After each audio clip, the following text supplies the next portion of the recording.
The galaxy wasn't built for us. It was carved from cold equations and ancient pacts, governed by the serene, unyielding logic of the concordance of spheres. For millennia, the great civilizations, the crystalline architects of the Xyloth hegemony, the bioluminescent philosophers of the mycelial weave, the gravity-wielding artisans of the Cathar collective, had navigated the cosmic currents with predictable grace. Conflict, a regrettable anomaly, swiftly contained by overwhelming consensus and the chilling efficiency of the concordance peacekeepers. War, as humanity understood it, a primitive, messy biological aberration, an impossibility in a universe that had long since transcended such inelegance. Then came the Terrans. They emerged from their solitary cradle, Sol system, not with the cautious diplomacy expected of a nascent species, but with the frantic, desperate energy of rats escaping a sinking ship. Their ships were crude hunks of welded metal and jury-rigged reactors, spewing radiation like the exhaust of a dying beast. Their transmissions were a chaotic symphony of static, overlapping voices, and bursts of music that sounded like wounded animals screaming into the void. They didn't ask for inclusion in the concordance.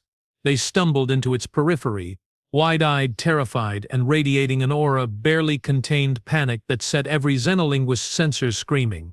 The Xyloth, custodians of the sector bordering Sol, observed with detached curiosity that quickly curdled into profound unease. Their crystalline minds, honed over eons to parse the subtle harmonies of galactic politics, found Terran behavior dissonant, illogical, dangerous. They saw a species perpetually on the knife edge of self-annihilation, yet somehow thriving in the chaos they created. They saw cities built on fault lines, nations waging wars over scraps of ideology, entire populations clinging to existence on worlds barely habitable. Earth itself, a swirling marble of blues and greens, yes, but scarred by the radioactive ghosts of its own near-suicides, choked by the effluvia of its own industry, teeming with life that seemed determined to consume itself. Deathworlders. The term, whispered first in Xyloth observation logs, then echoed with growing dread across the concordance channels, was not a compliment. It was a diagnosis. A warning label. Handle with extreme caution. Prone to violent, unpredictable outbursts. May contaminate stable systems. The Concordance Council, a shimmering conclave of light forms and resonant frequencies convened in the neutral void of the Nexus Spire, debated the Terran anomaly. The mycelial weave advocated for quarantine, a gentle but firm barrier woven from bioluminescent filaments to contain the contagion. The Cathar collective, pragmatic engineers of spacetime, proposed a more direct solution: strategic stellar manipulation to render Sol system uninhabitable, a clean, efficient reset. Only the Xyloth, perhaps sensing a deeper, more unsettling truth beneath the Terran chaos, argued for observation. Study the anomaly, their resonant chimes suggested. Understand the source of this resilience. And so the concordance watched. And waited. And the Terrans, oblivious to the cosmic jury deliberating their fate, kept doing what they did best, surviving. On the scarred surface of Luna, base Persephone wasn't much to look at. A cluster of pressurized domes, huddled against the airless gray, connected by snaking tunnels buried under regolith. Inside, the air hummed with recycled oxygen. The low thrum of life support, and the constant low-grade anxiety of humanity's last stand. Not against aliens, not yet, but against the crushing weight of their own extinction. Commander Eris Thorne stood at the main viewport, his reflection a ghostly overlay on the desolate lunar landscape. His face, etched with lines deeper than the mare imbrium outside, was a map of loss. He'd seen Earth burn, not from alien fire but from the final desperate gasps of the resource wars. He'd watched the oceans turn to acid, the skies choke on ash, the last green things wither under a poisoned sun. He'd led the Exodus fleet, a ragged armada of salvaged freighters and converted warships, carrying the last million souls off a dying world. They'd limped to Luna, Mars, the Jovian moons, only to find the resources they needed guarded by the silent, implacable presence of the Concordance. "Commander?" The voice was young, tight with the strain of constant vigilance. Lieutenant Cale Renner stood in the doorway, his flight suit rumpled, eyes shadowed. He held a daisy slate like a shield. Long-range sensors just pinged. Something big. Coming out of the Oort cloud. Signature matches Xyloth Peacekeeper class. Thorn didn't turn. His knuckles whitened on the cool transfer steel. How many? 3, forming up on an intercept vector. They're hailing. Of course they are. Thorn's voice was gravel scraped over stone. He finally turned, his gaze sweeping over the cramped command center. Holographic displays flickered with tactical data. Crew members moved with the weary efficiency of people who'd forgotten what rest felt like. This wasn't a military base anymore, it was a lifeboat with a hole in the bottom, and the sharks were circling. Put it through, audio only. A low, resonant hum filled the room, devoid of warmth, devoid of anything recognizably alive. It wasn't speech. As humans understood it, it was pure modulated frequency, translated instantly by the base's AI into flat emotionless standard. Terran Entity Designation Sol Refugee Collective. Concordance Directive. Gamma 7 enacted. Your presence within Sector Theta 9 constitutes an unapproved biocontamination risk. Cease all resource extraction activities immediately. Prepare for containment protocols. Containment. The word hung in the recycled air like poison gas. Thorn knew what it meant. Quarantine. Slow starvation. The elegant, bloodless death the Concordance preferred for inconvenient problems. Containment. Renner hissed, stepping closer, his youthful anger a stark contrast to Thorn's grim resignation. They're going to lock us in here? Like animals? Like a virus, Thorn corrected, his voice low. He walked to the central holotable, where the 3 Xyloth vessels glowed with cold blue light, dwarfing the scattered, flickering icons of the human fleet, mostly mining tugs and patched-up transports. They see us as a disease, and diseases get managed. He tapped the table, zooming in on the lead Xenolot ship. Its design was alien, beautiful in a terrifying way. Smooth, organic curves of iridescent crystal pulsing with internal light, utterly devoid of visible weapons ports. That was the Xenolot way. Their power wasn't brute force, it was control. Gravity manipulation fields that could crush a ship like a tin can or fling it into the sun without firing a single projectile. Energy dampeners that could shut down a reactor from light seconds away. Elegant. Efficient. Final. We can't fight the Maris, Renner said, the fight draining out of him replaced by despair. Not with what we have. The Dauntless is held together by hope and duct tape. The mining lasers wouldn't scratch their hulls. Thorn looked at the young lieutenant, seeing the ghost of his own son in those desperate eyes. Lost on Earth, buried under rubble that used to be a school, he saw the faces of the million souls crammed into the fragile habitats clinging to the asteroids, breathing recycled air, eating nutrient paste, waiting for the inevitable. The Concordance didn't understand. They saw chaos, dissonance, death worlders. They didn't see the why. They don't understand, Thorn murmured, more to himself than Renner. They've never been hungry. Not like this. Not with the whole world dying behind you. He straightened, the weight of command settling back onto his shoulders, heavier than ever. Hail them back. Full audio and visual. Renner blinked. Visual? Eris, they'll see how desperate we are. Exactly, Thorn said, a hard glint in his eyes. Let them see it. Let them see the faces of the people they're condemning. Maybe something in that will resonate. Even with crystals. The main screen flickered, resolving into the interior of the Xyloth command vessel. Not a bridge as humans knew it, but a vast cathedral-like space filled with shifting columns of light and hovering crystalline nodes. At the center, suspended in a web of energy, was the Xyloth commander. It resembled a multifaceted geode constantly shifting, facets catching and refracting the ambient light. No eyes, no mouth, just an aura of profound, ancient calm. Its designation, translated by the AI, scrolled beneath Xyloth Prime Coordinator Kalen Vor. Kalen Vor's resonant hum filled the channel, smoother this time, almost curious. Terran Commander, your visual feed is unexpected. Your species exhibits high levels of somatic stress markers. Explain your defiance of Directive Gamma 7. Thorne stepped into the pickup zone, his face a mask of exhaustion and defiance. Defiance. We're not defying anything. Coordinator. We're surviving. Directive Gamma 7 condemns 1,000,000 sentient beings to a slow death.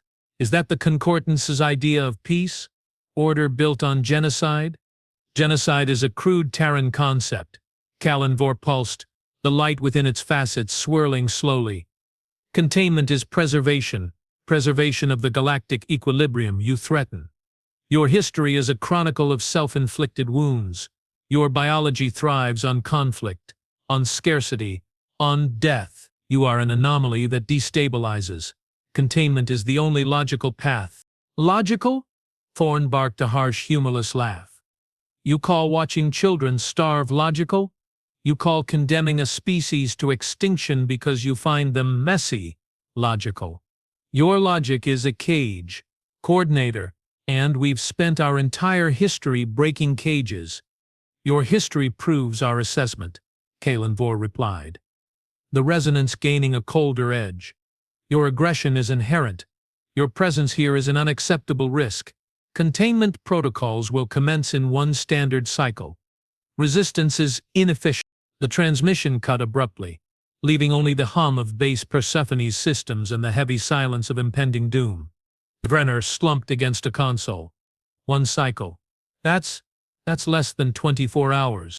Thorne stared at the blank screen. Then out the viewport at the 3 cold blue stars hanging in the black. Despair threatened to swallow him whole. He thought of Earth's ashes. He thought of the 1,000,000 faces in the habitats. He thought of the Xylife's serene, unshakable certainty. Then a memory surfaced.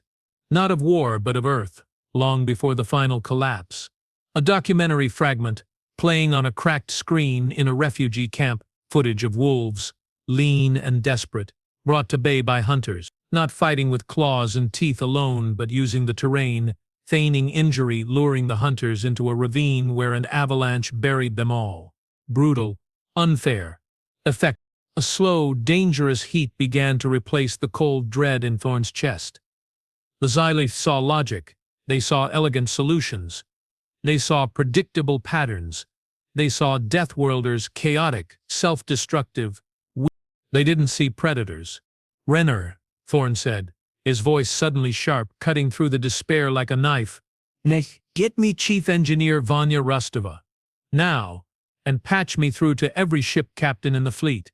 Every mining foreman on Ceres, every soul with a working comms unit in the belt. Tell them, the Concordance thinks we're going to die quietly. He turned fully from the viewport, his eyes blazing with a fire that hadn't been seen since the Exodus. Tell them we're going to show the galaxy what happens when you corner a Deathworlder. Renner stared, hope warring with terror in his eyes. What are you planning, Urus? Thorne walked towards the tactical holotubble, his mind already racing. Calculating vectors, resource allocations, the brutal physics of desperation. We're going to rewrite the rules, he said, his voice dropping to a low, dangerous growl that seemed to vibrate the very air. Starting with the rule that says we lose. He slammed his fist onto the table, the gesture shockingly violent in the sterile command center. The holographic display flickered. The 3 Xylot ships suddenly highlighted in angry red. We hit them where they don't expect. We hit them with everything we are, not just our ships, our history, our hunger, our rage. He looked up, meeting Renner's wide eyes. We're not fighting a war, Lieutenant. We're starting a lesson. Outside, the 3 Xyloth vessels hung in the void. Serene, confident, utterly unaware that the chaotic, dissonant anomaly they sought to contain was about to unleash a symphony of violence so brutal, so illogical, it would shatter their understanding of the universe forever. And then the alarms screamed, not from the Xyloth, from deep within the asteroid belt. A proximity alert, shrill and panicked, blared across every console. Renner spun, eyes wide with fresh terror. Commander, massive energy surge. Origin point is inside Ceres. It's our signal, but amplified, off the scale. Thorne's blood ran cold. Ceres. The heart of their fragile resource network, home to 500,000 souls, and the location of Project Prometheus. Rostova's desperate half-mad scheme to jury-rig a stellar-scale energy tap using the asteroid's core and salvaged fusion reactors, a project Thorne had authorized only because they had nothing left to lose. On the main screen, replacing the blank void, a new image resolved, not the Xyloloth, not Saris. It was a human face, gaunt, covered in grime, eyes burning with a feverish intensity that bordered on madness. Chief Engineer Vanya Rostova. She stood in what looked like a cavernous, half-flooded chamber deep within Ceres. Steam hissing from ruptured pipes, emergency lights casting long, dancing shadows. Behind her, massive jury-rigged machinery pulsed with an unstable, sickly green light. Eris. Rostova's voice crackled over the open channel, raw and desperate, cutting through the alarms. They're here. The Xyloth. They sent scouts. They found Prometheus. They're trying to shut it down. I can't hold them. The containment field is failing. If it blows. She didn't need to finish. If the unstable energy core Rostova had cobbled together detonated inside Ceres, it wouldn't just destroy the asteroid. The shockwave would ripple through the belt, shattering habitats, crippling the fleet, killing hundreds of thousands instantly. It would be the very extinction event the Concordance sought to impose, delivered by human hands. Rostova's eyes locked onto the pickup, filled with a terrible, dawning horror. Eris, I have to overload the primary regulator. It's the only way to vent the energy safely. But the feedback surge, her voice broke. She looked down at her hands, then back up, a single tear cutting a track through the grime on her cheek. Tell my daughter. Tell Lyra, I'm sorry. Before Thorne could shout a command, before Renner could even gasp, Rostova turned away from the pickup. She lunged towards a massive sparking console, her silhouette stark against the pulsing green light. Her hand reached for a large red lever marked with crude hand-painted symbols. Do not touch. Vanya. No. Thorne roared, the sound tearing from his throat. On screen, Rostova hesitated for a fraction of a second.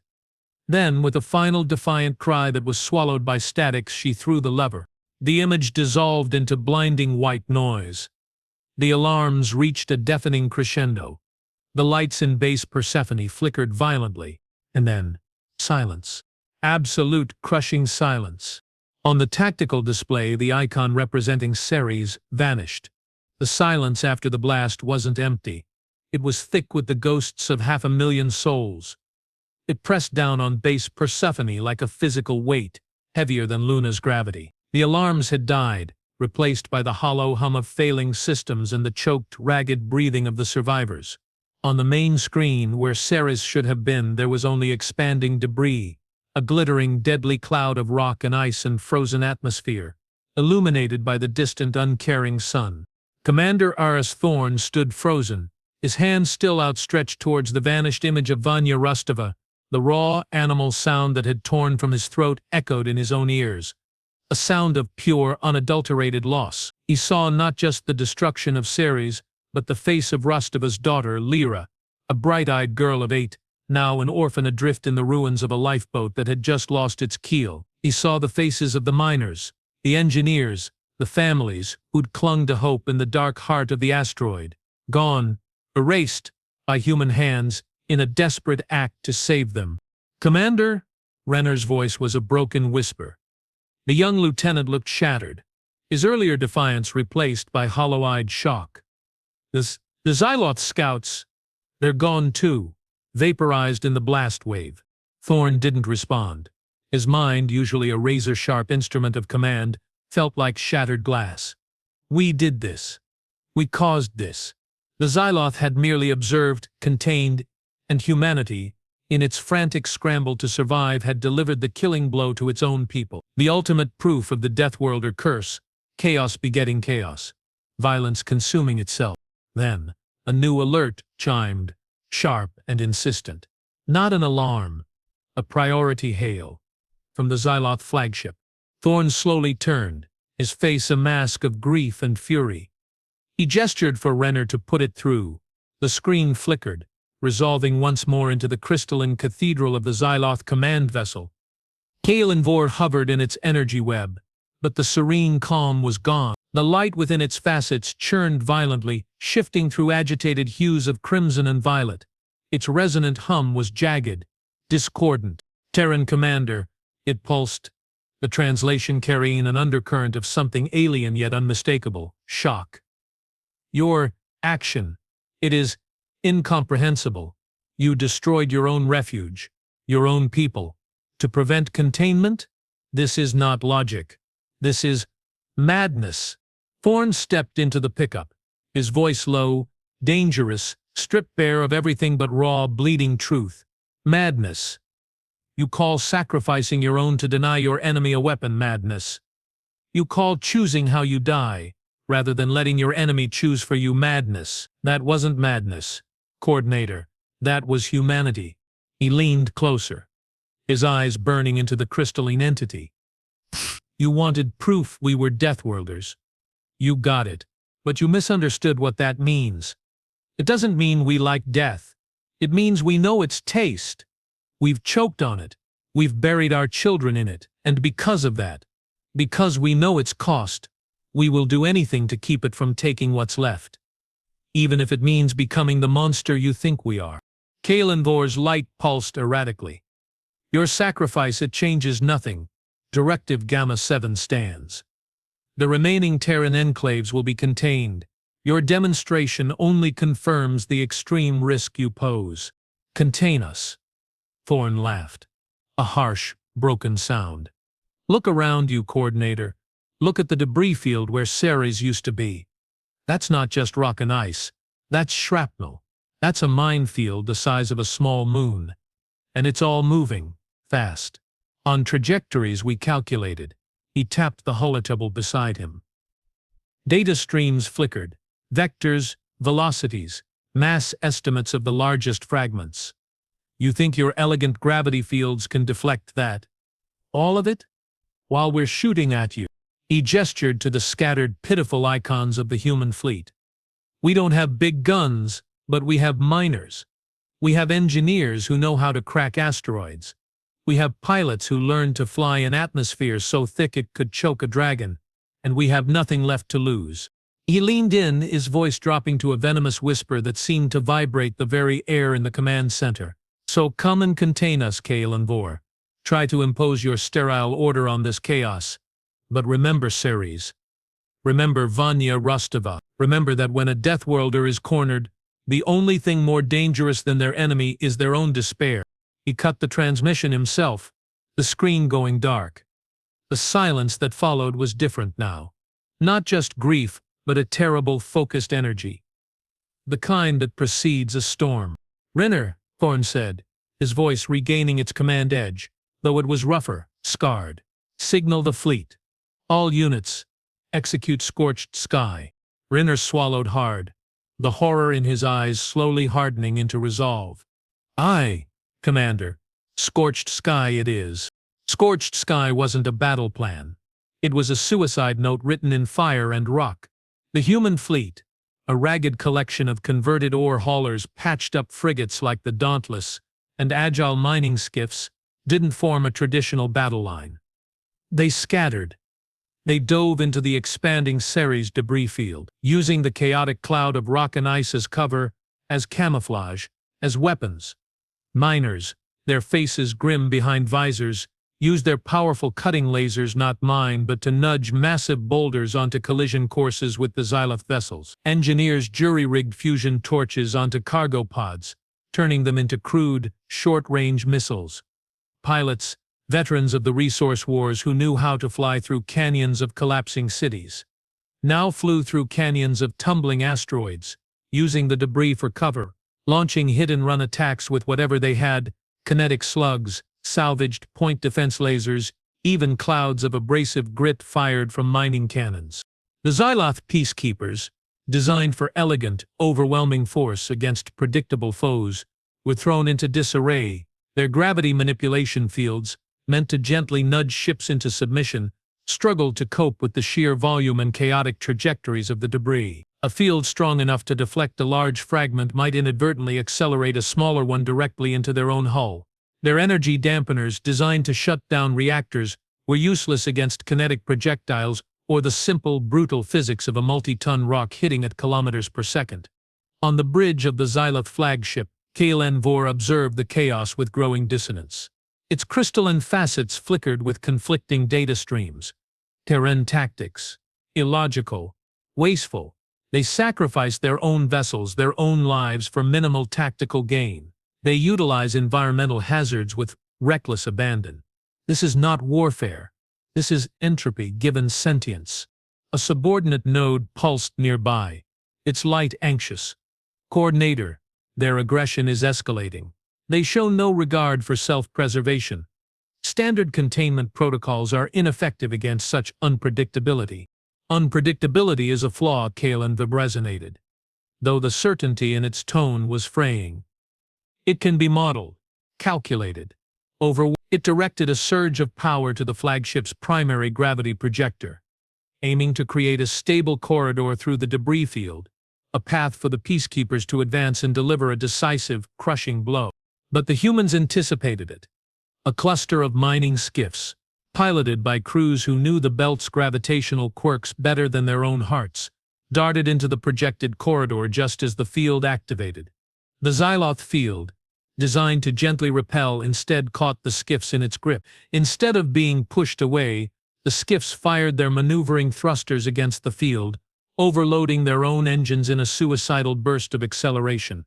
They became projectiles, slamming into the Xyloth flagship's forward crystalline array with the force of small asteroids. Alarms shrieked in the crystalline cathedral. Fractures spiderwebbed across the flagship's hull. Kalenvor's light flared crimson. Damage, structural integrities. They used our own field against us. The realization was a physical blow to the Xyloth collective mind. Their elegant logic, their predictable universe, was being shattered by the very chaos they despised. The Deathworlders weren't just fighting. They were weaponizing their own environment, their own desperation, their own bodies. On the bridge of the Dauntless, Thorn watched the tactical display with grim satisfaction. The Xyloth peacekeeper was listing, its graceful form marred by cracks, venting shimmering coolant into the void.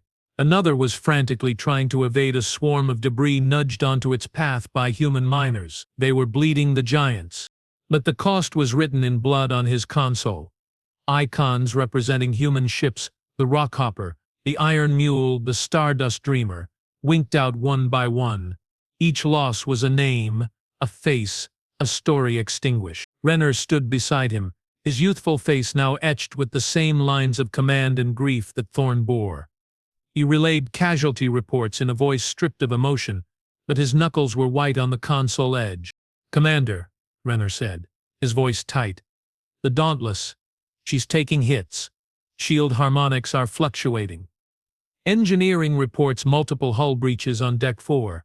We can't keep this up much longer." Thorn knew.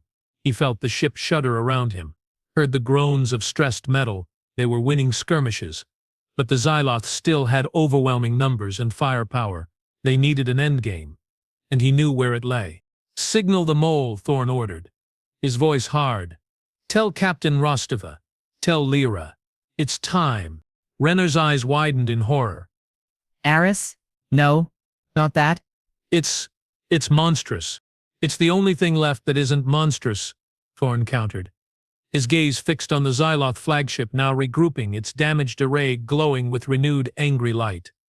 "They see us as animals. Let's show them what kind of animal survives on a death world." The Mole wasn't a warship. It was a deep-core mining vessel, designed to burrow into asteroids. Its captain was Anya Rostova, Vanya's younger sister, her face a mirror of her sister's determination, hardened by grief into something sharp and terrible. She'd volunteered for this the moment Vanya died. On the Mole's cramped bridge, Anya watched the tactical feed, her hands steady on the controls. Her crew, faces grim, moved with the quiet efficiency of people who knew they were already dead. They'd loaded the Mole's massive drill head, not with mining charges but with the unstable core of Project Prometheus, the very heart of the device that had destroyed Sirius, salvaged in the chaotic aftermath by a suicide team. It was a bomb wrapped in a drill bit, fueled by grief and rage. "Target acquired," Anya said, her voice calm. Eerily so. Xyloth flagship. Primary gravity projector array. Plotting intercept course through the debris field. Maximum burn. Her pilot, a grizzled veteran named Boros, grunted. "Hey, Captain. Hold on to your hats. This is gonna be a rough ride."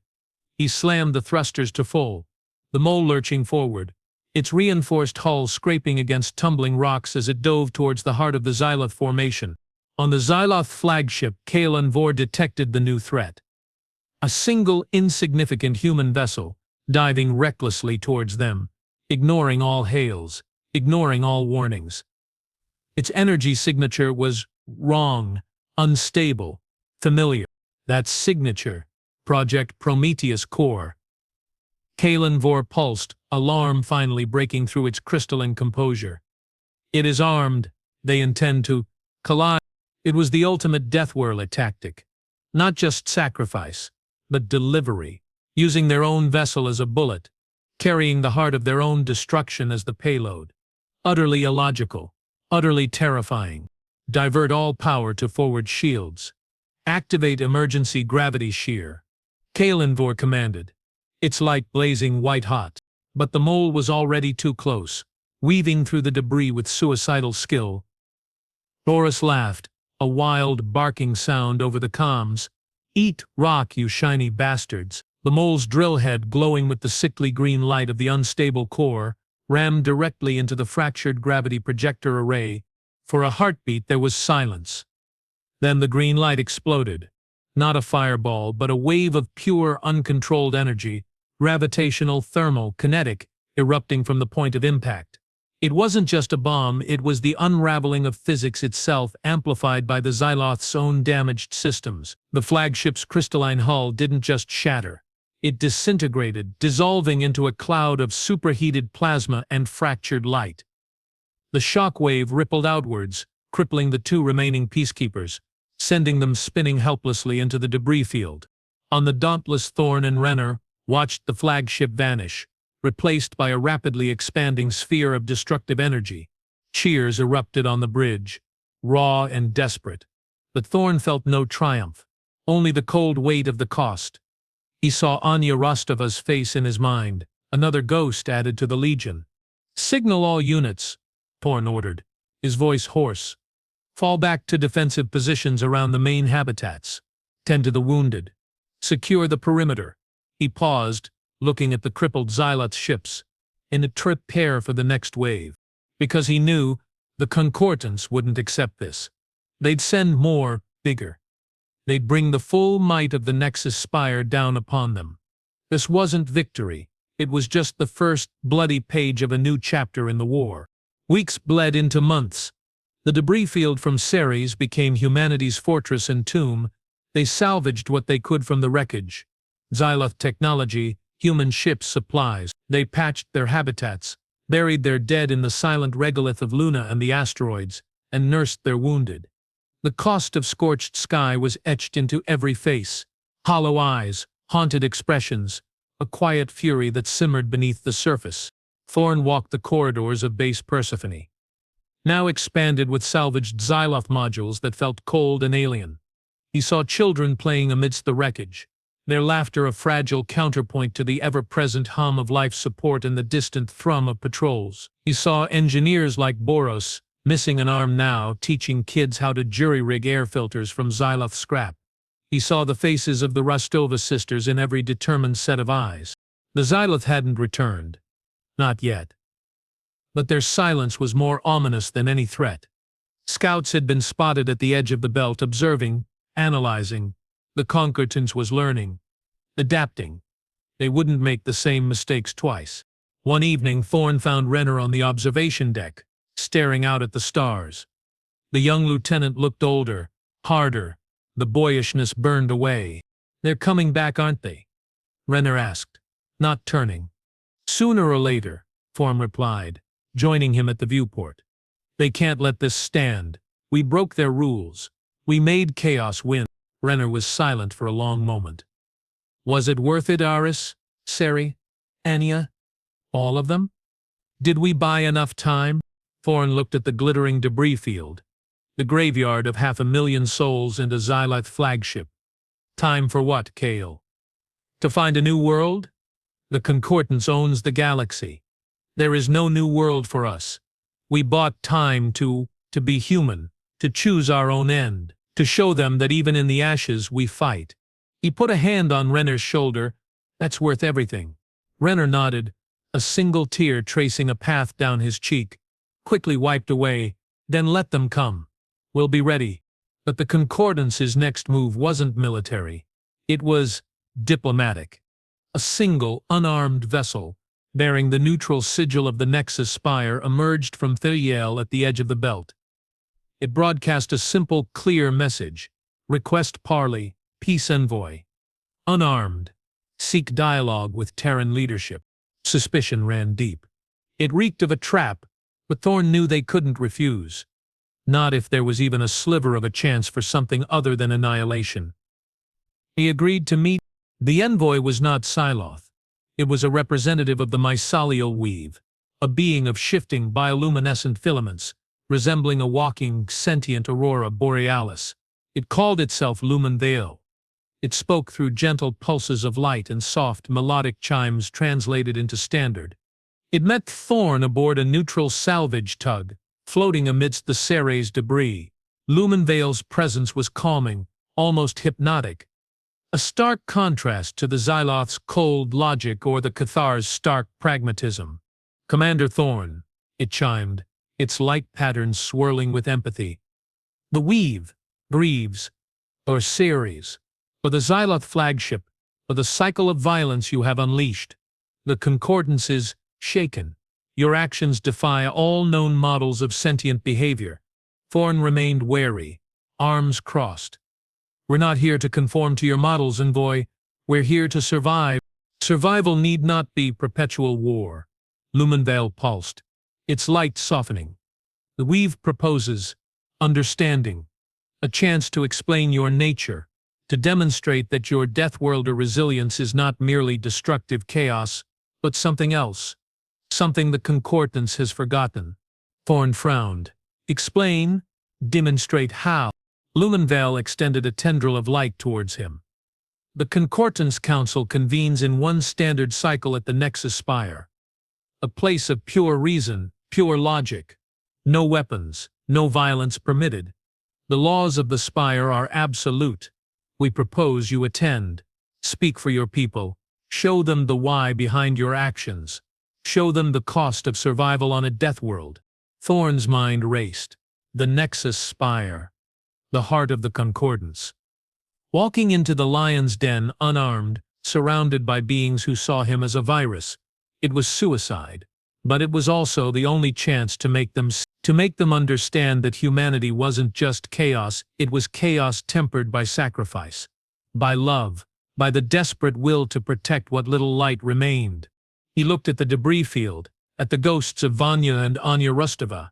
He thought of Lyra, now living in a salvaged habitat module, drawing pictures of her mother in the stars. All right, Thorn said, his voice rough. I'll go, but I go alone, and if it's a trap, the Spire's laws are inviolable. Lumen Veil chimed, its light steady. Harm within its bounds is unthinkable. To the Concordance, it is the ultimate taboo. Your safety is guaranteed by the very fabric of their existence. Thorn nodded slowly. Unthinkable. That was the key. The Concordance lived by rules so absolute they couldn't conceive of breaking them.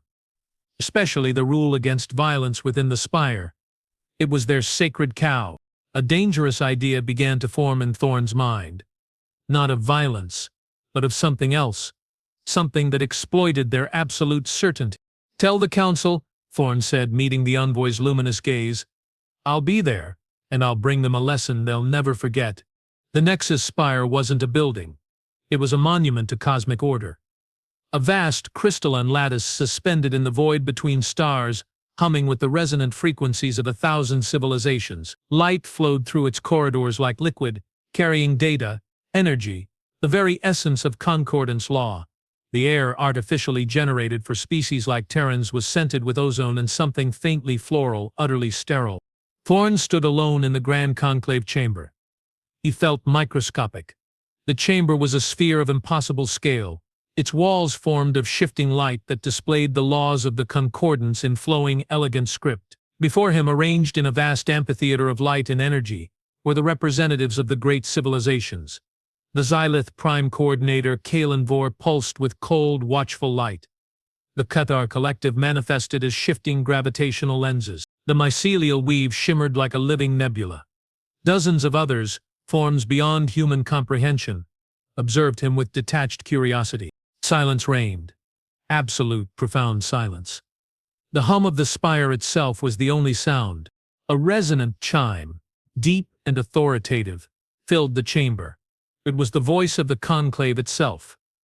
Pterantophody Eris Thorn, you stand before the Concordance Council. State your purpose. Thorn took a deep breath. He felt the weight of a million eyes, the crushing pressure of absolute judgment. He thought of Earth's ashes. He thought of Ceres. He thought of Vanya Rostova's tear-streaked face as she pulled the lever. I'm here, Thorn began, his voice amplified by the chamber's acoustics sounding small yet defiant in the vastness, to explain why humans weren't supposed to win. He walked slowly to the center of the chamber, his boots echoing unnaturally loud on the smooth floor. You call us Deathworlders. You see our history, the wars, the famines, the self-inflicted wounds, and you see only chaos, only destruction. You see a species that thrives on its own suffering, and you fear it, you seek to contain it, to erase it. He stopped, turning to face the assembled might of the galaxy. But you're wrong, profoundly wrong. He reached into the simple pouch at his belt, a concession granted for cultural artifacts. He pulled out a small, worn object, a child's toy, a chipped plastic figurine of a soldier, faded by time and grime. Lyra's favorite. You see chaos, Thorn said, holding the toy up, his voice thick with emotion. But we see this. We see the reason why we fight, why we endure, why we sacrifice. It's not for conquest, not for glory. It's for this. He looked down at the toy, then back up, his eyes blazing. It's for the child who draws pictures in the dark, for the mother who gives her last scrap of food, for the engineer who throws a lever to save a million she'll never see, for the pilot who flies his ship into hell to buy his friends one more minute of life. He took another step forward, his voice rising, filling the chamber with raw human passion. Our death world didn't make us love death. It taught us the value of life. Every breath is a victory, every sunrise is a miracle, and when you threaten that, when you condemn us to slow extinction in the name of your sterile order, you don't just threaten our bodies, you threaten the light. He slammed the toy soldier down onto the pristine floor of the conclave chamber. The sound was shockingly loud, a tiny, defiant crack in the perfect silence. Enough. Kalenvor's resonant hum cut through Thorn's words, sharp with outrage. This emotional display is irrelevant. It proves only your instability. Your presence here is a violation of the spire's sanctity of reason. Sanctity. Thorn laughed, a harsh, broken sound that echoed in the vast chamber. You talk of sanctity while you condemn a million souls to die. Your reason is a cage. Your order is a tomb. He looked around at the impassive, alien faces. You want to understand Deathworlders? You want to see the source of our illogical resilience? Then look. He raised his hands not in surrender but in a gesture of terrible finality. He closed his eyes for a second, picturing Lyra's face. Then he opened them, filled with a sorrow so deep it was almost peaceful. You're right about one thing, Coordinator, Thorn said, his voice dropping to a whisper that somehow carried to every corner of the chamber.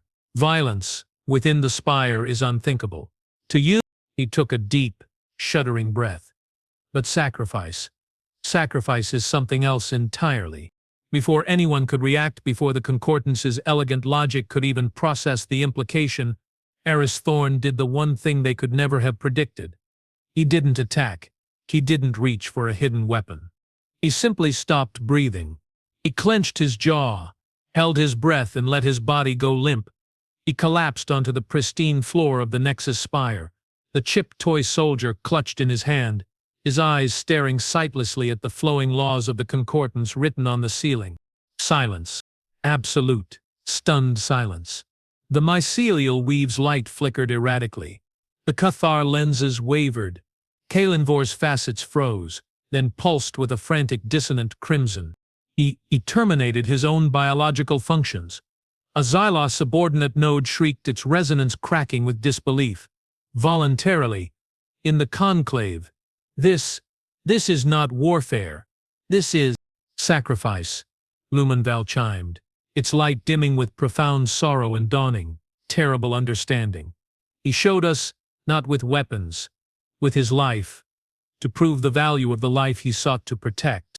The Concordance Council, the embodiment of galactic order and logic, was paralyzed. Their inviolable law, no violence within the spire, remained unbroken. Thorn had harmed no one but himself. And in doing so, he had delivered a blow more devastating than any bomb. He had weaponized their own sacred principle against them. He had proven that human illogic, the willingness to die for an idea, for a child, for a future, was a force they could not comprehend, could not contain, and could not defeat with their elegant equations. The lesson was written not in blood on a battlefield, but in the still form of a man on the floor of their most sacred place. And the silence that followed wasn't just the absence of sound. It was the sound of a galaxy's certainty, shattering. The silence in the Grand Conclave chamber wasn't empty. It was thick with the echo of a single final breath. It pressed down on the assembled might of the Concordance. A weight their crystalline logic, their bioluminescent empathy, their gravitational pragmatism could not measure. Eris Thorn lay on the pristine floor, a small, broken thing amidst the cosmic grandeur, the chipped toy soldier still clutched in his stiffening hand. The flowing script of the Concordance laws on the ceiling seemed to mock the scene below. Laws of order, of reason, of nonviolence, violated not by force but by the ultimate quiet assertion of a value they had dismissed as chaos. Kalinvor's facets churned with violent, conflicting frequencies. This is manipulation, emotional terrorism. He exploited our adherence to the spire's sanctity. Is it exploitation? Lumenvel chimed softly, its light dimmed to a mournful indigo. Or is it revelation? He showed us the cost, the true cost of the life we deemed contaminated. He did not fight us. He made us witness. The Cathar collectives, gravitational lenses shifted, focusing on Thorn's still form. Biological termination is inefficient. Illogical. Yet, the data is irrefutable. His final act was not aggression, but communication. A message encoded in cessation. The message hung in the sterile air, heavier than any star. We value life so fiercely. We will end our own to prove its worth to you.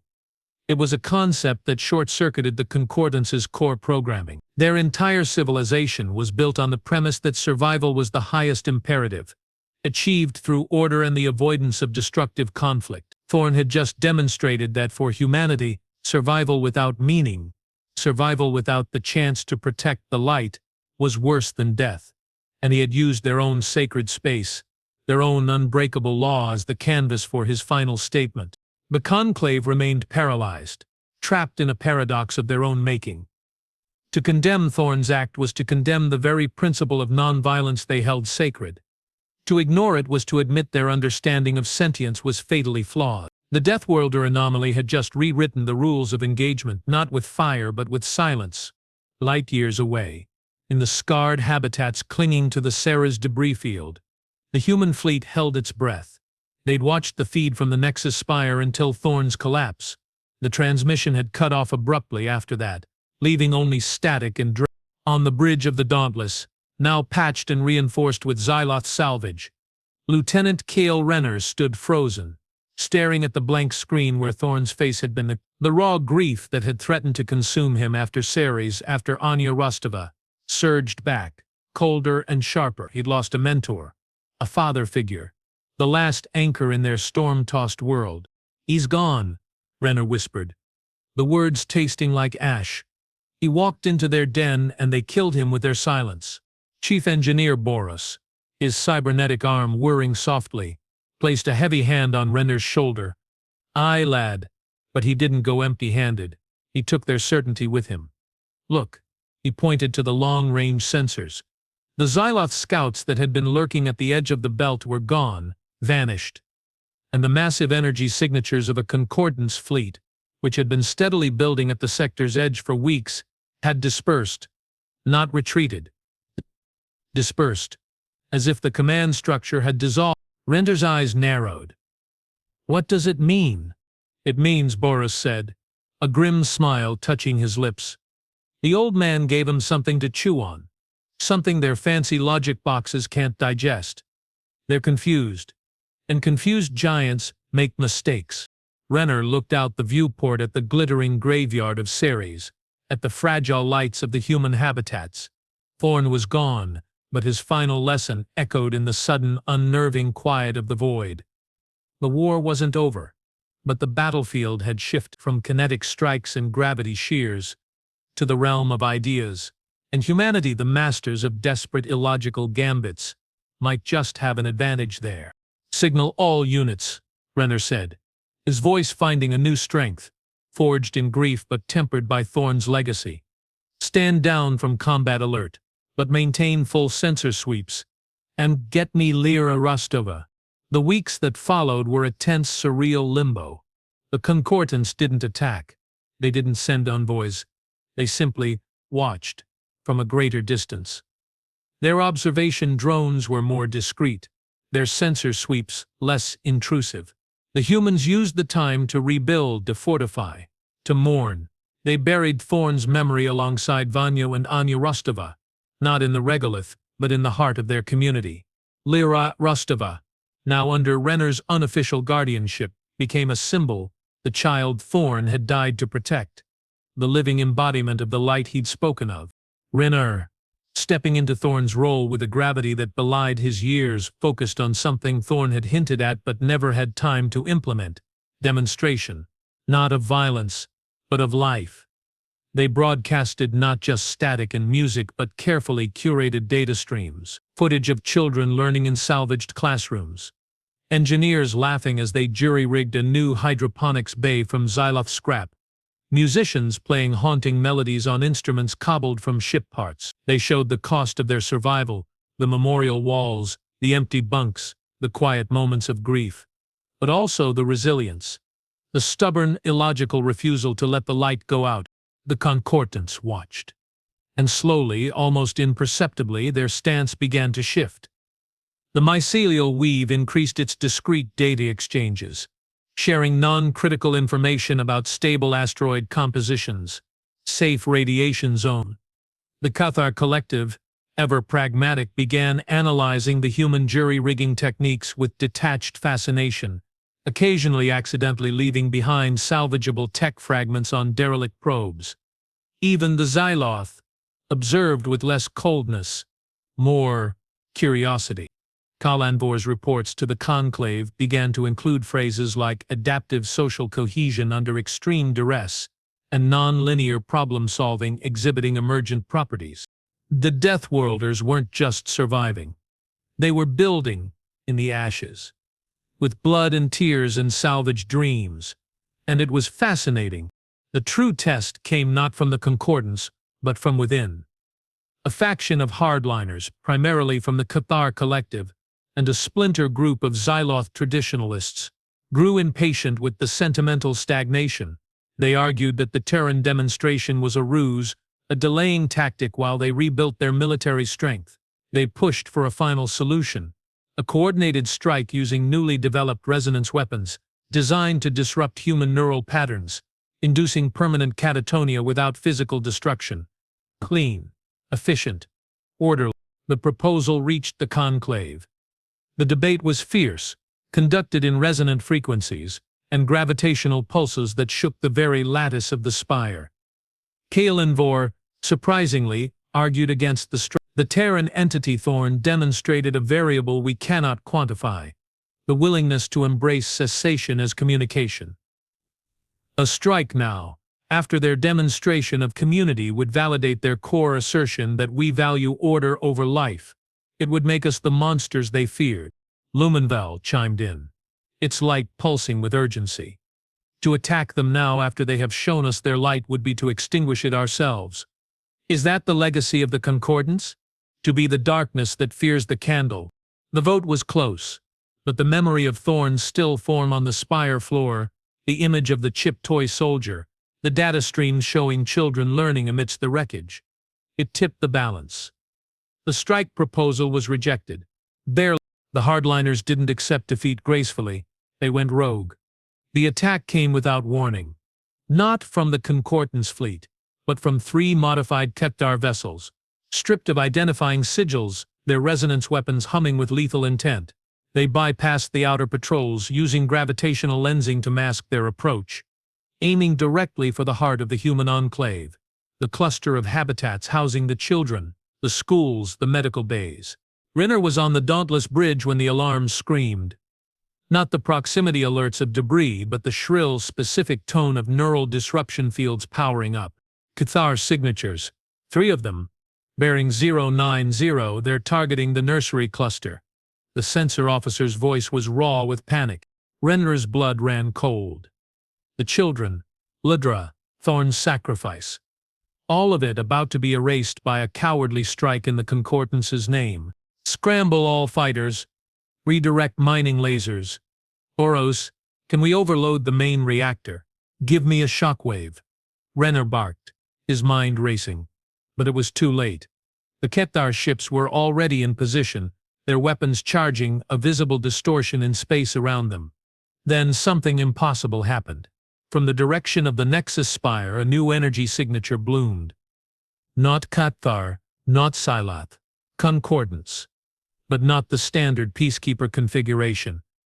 It was different, sleeker, faster, and it was moving with impossible speed, interposing itself directly between the rogue Kettar vessels and the human habitats. On the dauntless bridge, the main screen flickered, resolving into the command center of the newcomer. It was a Zaloth vessel, but unlike any they'd seen. Its crystalline structure was laced with unfamiliar energy conduits, pulsing with a soft, protective blue light, and at its center, suspended in its energy web, was Kalenvor. Rogue Cathar vessels. Kalenvor's resonant hum boomed across the open channel, laced with an authority Renner had never heard before. Your actions violate Concordance Law Alpha 1, the sanctity of sentient will. You are hereby designated non-concordant. Stand down, or be neutralized. The rogue Cathar ships hesitated, their resonance weapons flickering. They hadn't expected intervention, especially not from the Xyloth. You side with the contaminant? One Cathar lens pulsed, its gravity field rippling with anger. We side with the law, Kalenvor resonated, its light blazing with cold fury. And with the lesson learned in this chamber, it gestured with a tendril of energy towards the human habitats. That light is not ours to extinguish. Before the rogues could react, Kalenvor's ship unleashed, not a gravity shear, but a focused pulse of pure, coherent light. Not destructive, but disruptive. It washed over the Cathar vessels, not damaging their hulls, but scrambling their weapon systems, their navigation, their very ability to coordinate. The resonance weapons sputtered and died. The Cathar ships, suddenly blind and disoriented, drifted helplessly. Within minutes, official Concordance peacekeepers, Siloth mycelial, even standard Cathar vessels loyal to the Council arrived, surrounding the rogue ships, taking them into custody with swift, efficient precision. On the dauntless bridge, silence reigned. Renner stared at the screen, at Kalenvor's crystalline form, at the Xyloth ship standing guard over the human habitats. The impossible had happened. The Guardian had become the protector. Wartus let out a low whistle. Well, I'll be damned. The shiny bastards grew a conscience. Renner didn't answer. He was looking at the nursery cluster on the tactical display, the lights still burning steady. He thought of Thorn, of Vanya and Anya Rostova, of Lyra, safe. The cost had been unimaginable. But the lesson had been heard. The aftermath was quiet. The rogue Cathar and Xyloth hardliners were expelled from the Concordance, their actions condemned as a betrayal of its core principles. The Concordance Council, humbled and transformed, initiated formal talks with the Terran Soul Refugee Collective, not as a containment problem, but as potential members. The process would be long, fraught with cultural misunderstandings and deep-seated fears. But the door, once slammed shut, was now cracked open. Renner stood on the observation deck of the newly christened Habitat Thorn, looking out at the Ceres debris field. It was no longer just a graveyard. It was a monument. Salvage operations continued, but now with Concordton's observers, Xyloth analysts studying human engineering, mycelial weave filaments gently probing the emotional resonance of the site, Cathar engineers fascinated by the chaotic efficiency of human repair techniques. Lyra stood beside him, taller now, her eyes still holding a shadow of loss, but also a new spark of hope. She held a new drawing, not of her mother but of a Xyloth ship, its crystalline facets glowing softly, standing guard over a cluster of human habitats. "They're still scared of us, aren't they?" Lyra asked, her voice quiet. Renner put an arm around her shoulders. "Yeah, kid, and we're still scared of them. But maybe now we're scared together. Scared of losing what we've started to build."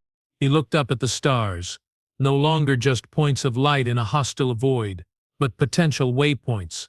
The galaxy wasn't built for humans, but humans, it seemed, were built to build within it, to carve out a place, not with the elegance of crystals or the harmony of light, but with the stubborn, messy, blood-stained resilience of Deathworlders who refused to let the light go out. The final transmission from the Nexus Spire received that morning wasn't a directive or a demand. It was a simple data packet, unencrypted. Inside, alongside complex schematics for a new type of atmospheric processor, far superior to anything humans had, was a single line of text, translated into standard, "The light is worth protecting." Kalimvor. Renner smiled, a real smile, for the first time in a long time. The war wasn't over. The scars would never fully heal, but the laws of war hadn't just been rewritten in blood. They'd been rewritten in sacrifice, in understanding, in the quiet, defiant act of a man holding his breath on the floor of a god's cathedral. And somewhere, in the silent void between the stars, the echo of that final lesson, that the value of life is measured not in its length but in what you're willing to lose for it, continued to resonate, a new frequency in the cosmic symphony forever changing the song.